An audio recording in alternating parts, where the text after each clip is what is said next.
जब गुरु मिल जाता है जीवन में तो क्या होता है, हम लोग हर पल उसकी याद में कि यहाँ भी तो वो है, इस जगह भी तो वो है, इस जगह भी तो वो है। ऐसे उसको बार बार जबरदस्ती तो दिमाग में उसको रखने की कोशिश करते करते अभ्यास ऐसा पड़ जाता है कि बोले आदत पड़ जाती है उसी को देखने की।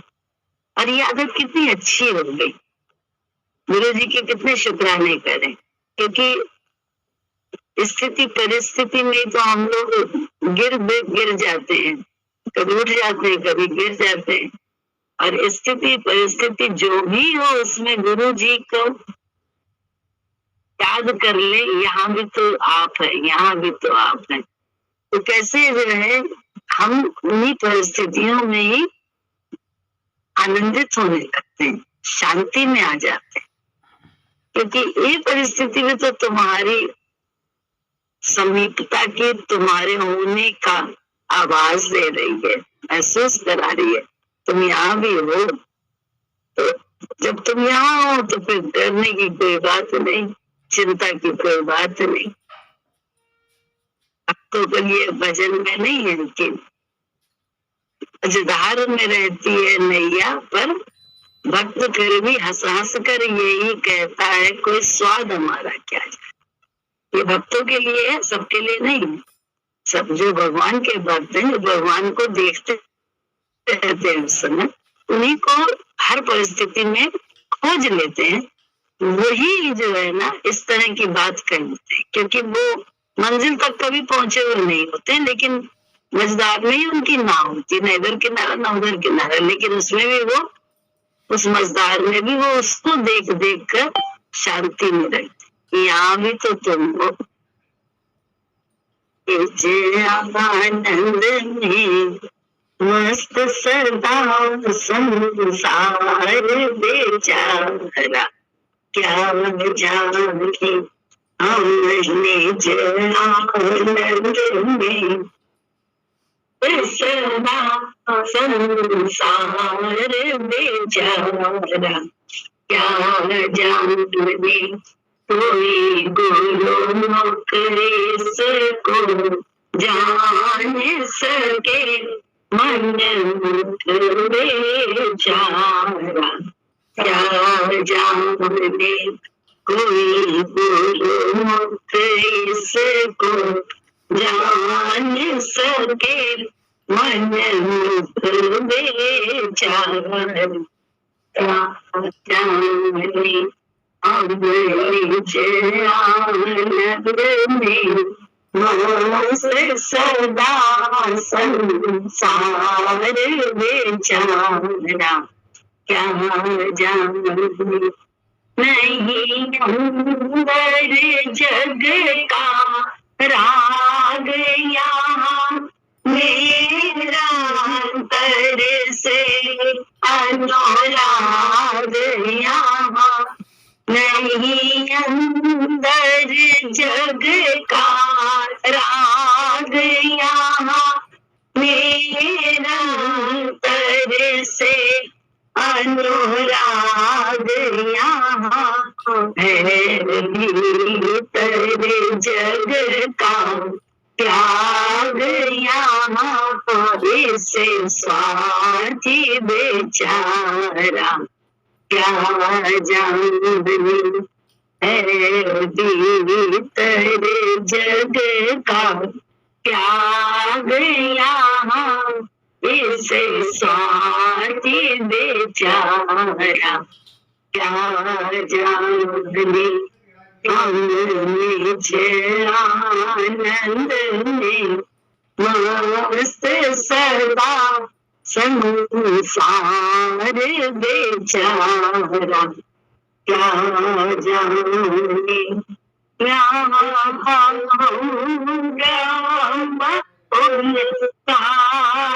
कोटि आनंद ही जान गुंजार रूपी, यहाँ ब्रह्म अनकार होती आनंद ही आनंद चार उठी मेरे जलकार उठी इस भाव हमारा क्या जाने मेरे रोम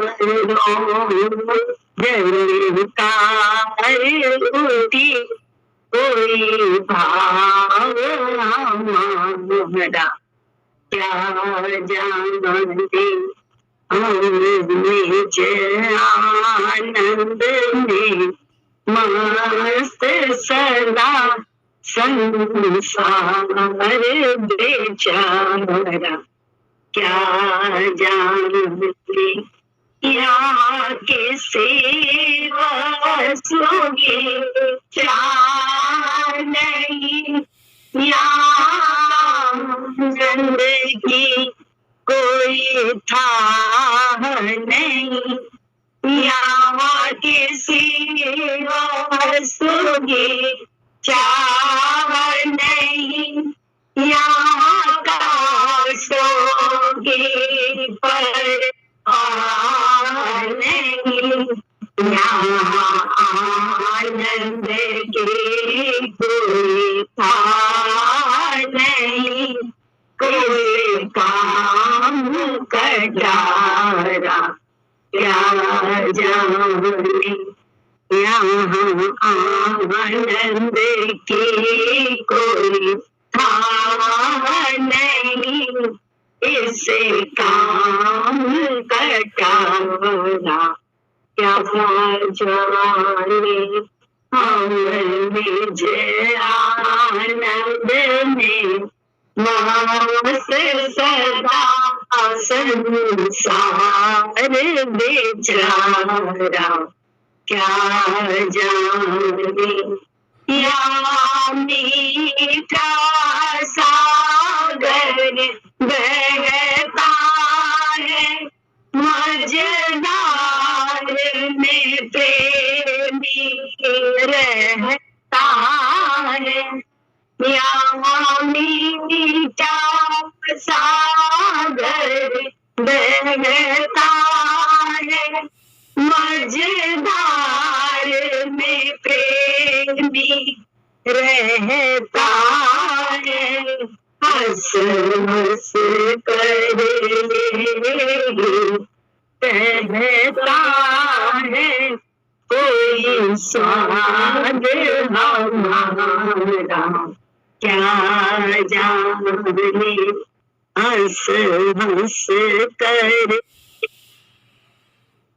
कहता है जग खाना को क्या जाने हम निज आनंद में मस्त सदा संसार बेचारा क्या जाने कोई गुरुमुख इसको जान सके मन मुख बेचारा क्या जाने यहाँ कहती जीत सदा फटकार में रहती प्रीत सदा यहाँ में रहती जीत सदा फटकार में रहती प्रीत सदा प्रीत की प्रीत सदा इसे प्रेषी बेचारा क्या जाने प्रीति की प्रीत सदा इस देशी बेचारा क्या जाने हम निज आनंद में मस्त सदा संसार बेचारा क्या जाने यहाँ प्रेम में भी है त्याग भरा आनंद का सिंधु अगाध भरा यहाँ प्रेम में भी है त्याग भरा आनंद का सिंधु अगाध भरा इस प्रेम में नहीं कोई दर्द भरा जग दर्द का मारा क्या जाने हम निज आनंद में से सदा संसार बेचारा क्या जाने कोई गुरुमुख इसको जान सका मन मुख बेचारा क्या जाने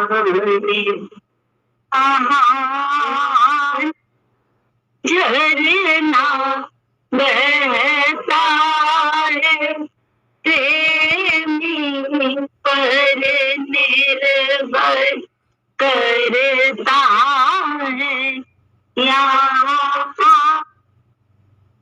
झरना बहता है प्रेमी पर निर्भर करता है यहाँ चारों ओर मधुरता है जग थारा हमको क्या जाने यहाँ चारों ओर मधुरता है जग खारा क्या जाने हम निज आनंद में मस्त सदा संसार बेचारा क्या जाने कोई गुरुमुख इसको जान सके मन मुख बेचारा क्या दुनिया चारों ओर मधुरता है लेकिन जग में थोड़ी ना ऐसा जग मतलब बाहर की दुनिया में पड़े रहे तो उसमें तो मधुरता कभी कभी खटास शुरू हो जाती है क्योंकि हम अपने सच्चे आनंद की ओर थोड़ा ना पहुंचे हमारा जो निज का है हमारी अपनी जागीर तक हम थोड़ा ना पहुंचे जो कहते नहीं है अमल सहज सुख राशि आत्मा के लिए बोला है ना चेतन है अमल है सहज है और सुख की राशि है तो उस राशि तक हम लोग पहुंचे कब अपनी निजता को हम लोगों ने भी छुआ का जब निजता को छूने लगते हैं गुरु के विचार को अपना के तब हमको विवेक भगवान ने बुद्धि दी है इस बुद्धि से हम सोच पाते हैं इस बुद्धि से कुछ समझ पाते हैं कि अरे हम अपना आनंद क्यों खो रहे हैं दूसरे के चक्कर में किसी भी घटनाक्रम से प्रभावित होकर किसी भी व्यक्ति विशेष से प्रभावित होकर तो बोले जब बाहर के तल पे पड़े रहते हैं तो हमेशा यही सब होता आएगा और सारी जिंदगी ऐसी बीत जाती है हमको कि हमें पता ही नहीं चलता है कि उसी किरण की तरह कि हमारे ही अंदर खुशबू थी, हम समझ रहे हैं बाहर से आ रही है खुशबू। तो थक जाते हैं जब, तब गर्दन डालते हैं तो महसूस होता है अरे ये तो अपने अंदर की सुगंध जबरदस्ती इसके पीछे भाग रहे थे सारी दुनिया में।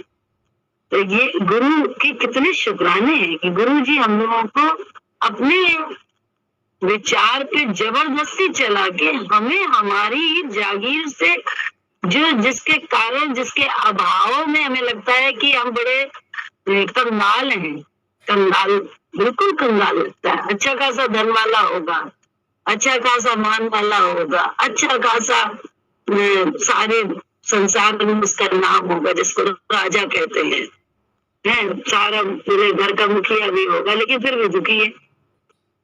कारण क्या? क्योंकि अपनी निजता को नहीं पाया, अपने निज आनंद को नहीं पाया, अपने स्वरूप में नहीं टिके। ये अपने स्वरूप में टिकने का काम ही तो गुरु जी करते हैं कि हमें हमारे स्वरूप में टिकाते हैं अपने माध्यम से, अपने विचार पर चला कर। तब कई सालों बाद हमको ये अनुभव होता है कि महसूस होता है कि हम बुद्धि से थोड़ा सोच पाते हैं, अन्यथा ये भी ताकत नहीं थी हमारे पास कि हम सोच सके। तो कितनी दयनीय हालत हमारी है, क्योंकि हम हमेशा आश्रित हैं। तुम मुस्कुराओ तो हम मुस्कुराते। ये बोले अपनी निजता को हम नहीं पहचानते, हमारी आइडेंटिटी खो गई है।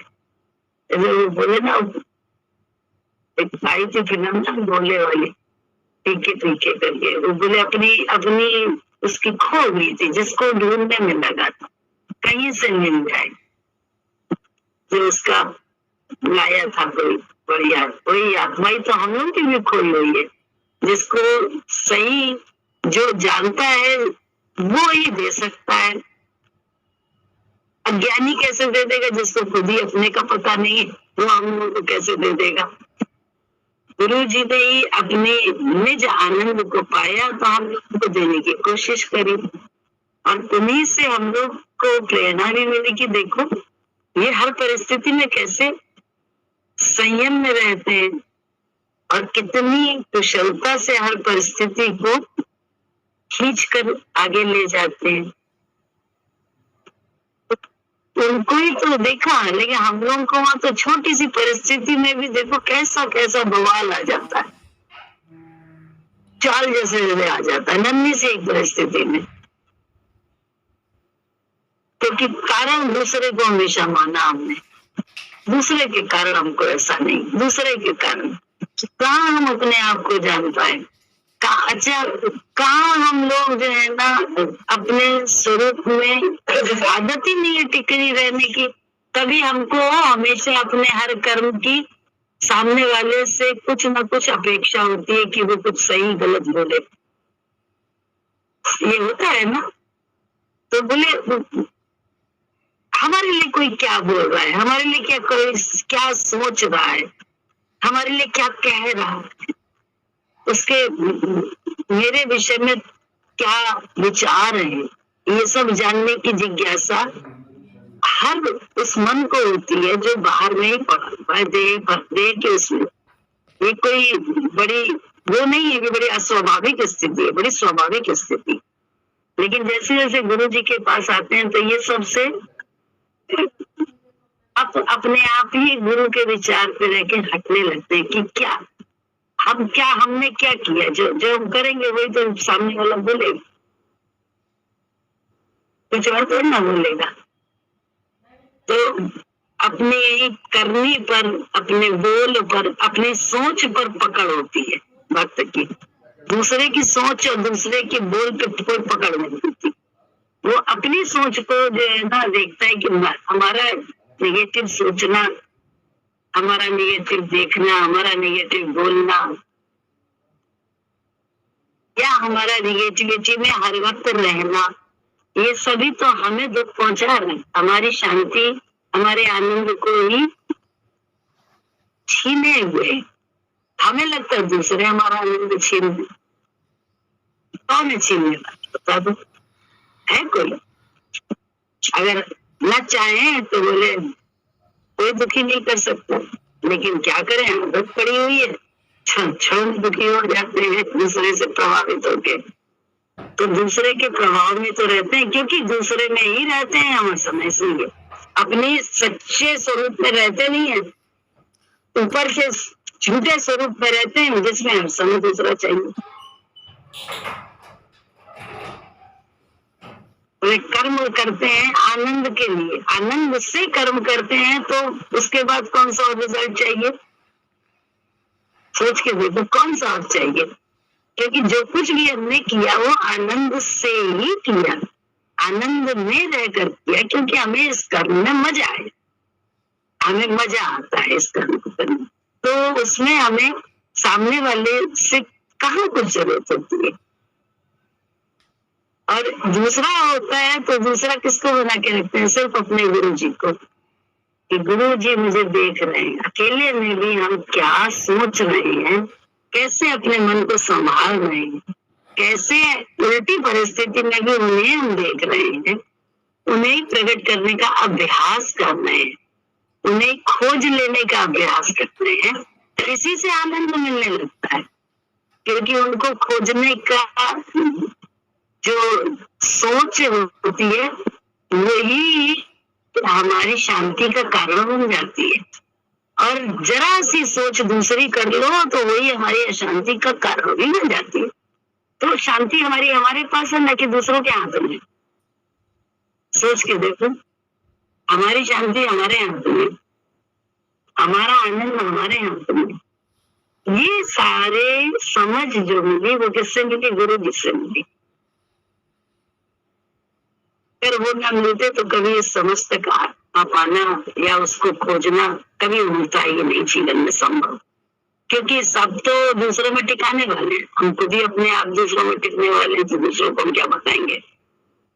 वही तो गुरु मिला जो अपने ही स्वरूप में टिका था, और हमको भी उसने अपने स्वरूप तक ले जाने का भरसक क्या अपनी जी जान से प्रयास किया। हम नहीं उनकी समझ को अपना सके तो ये हमारी छोटी, हमारा ही कहना चाहिए कि हमारी ही बदकिस्मती कहना चाहिए कि हम उनकी सोच को नहीं।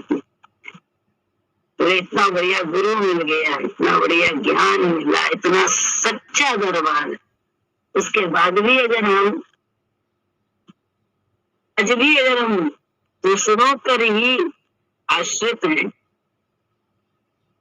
तो हमसे ज्यादा दयनीय स्थिति और किसी की नहीं है। दयनीय स्थिति के जिम्मेदार कौन है? हम सब, दूसरा कोई भी नहीं। ये जितनी जल्दी हमको और आपको समझ में आते हैं, और उसी पर हम लोग वर्क करना शुरू करते हैं। तो यहाँ बाहर कुछ नहीं करना है, अंदर में ही वर्क करना है, अपने आनंद में रहना है। हमने जो आनंद को मस्त सदा संसार बेचारा क्या जाने, कोई गुरुमुख ही इसको जान सकता है। मनमुख वाला तो कभी समझा, अरे मन की हो रही है ना इसलिए है, अच्छा ये भी तो आप ही के मन का था, हम लोग ऐसा समझते हैं। लेकिन मन ही तो अमन कर लेता है, गुरु मन ही को तो अमन कर देता है, तभी तो साधक हर परिस्थिति में अपने को ढाल लेने की कला सीख जाता। जो नहीं डाल पाते हैं तो उन्हीं की आफत है, उन्हीं को जीवन में आफत है। अपनों से भी हटने लगते हैं, परायों की तो बात ही छोड़ो, अपनों से भी हटने लगते हैं। तो क्यों? डटना नहीं जानते, हटना है। गुरु जी ने डटने वाला ज्ञान दिया। डटो ढीठता से नहीं, मनमानी करके डटना है। कैसे? गुरु के विचार को अपना ओम में परमात्मा देख देख बोले सारा संसार बेवकूफ समझेगा, लेकिन गुरु जी बहुत अकलमंद, उनके सामने हो जाएंगे साधक, और सारे संसार में हो सकते पराजय हो जाए, ये हो सकता है, लेकिन बोले उनके दरबार में नहीं पराजय। ऐसे भक्तों की कभी नहीं होती, कभी नहीं हार होती है उनकी, क्योंकि वो सबसे ज्यादा जानता है कि हम अकेले में भी क्या कर रहे हैं, अंदर बैठ के अकेले कमरे में निर्जन में हम क्या सोच रहे हैं, इसके सबसे ज्यादा पकड़ मिल चुकी है, क्योंकि वो हमारे अंदर नहीं है। दूसरों से हमको इसका प्रमाण लेने की जरूरत है? कहाँ जरूरत है? इसलिए बोले अपने आनंद को पाओ, है आनंद दाता आनंद मनाओ, नजदीक नजरों से पर्दा आवाज देकर प्रभु नाम